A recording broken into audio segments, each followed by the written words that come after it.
ও উন্নয়ন করে মন্দিরগুলির চালু করা। বিভিন্ন মহকুমায় অনেক মন্দির রয়েছে।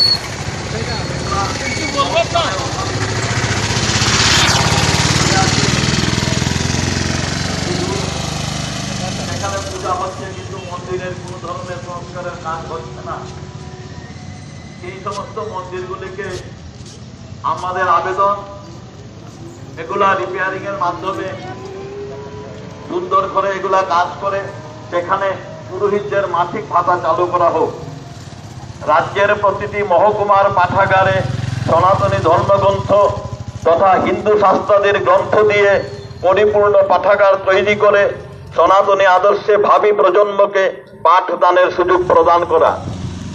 আমরা সকলেই জানি আমাদের রাজ্যের প্রত্যেকটা মহকুমায় এক একটা লাইব্রেরি রয়েছে।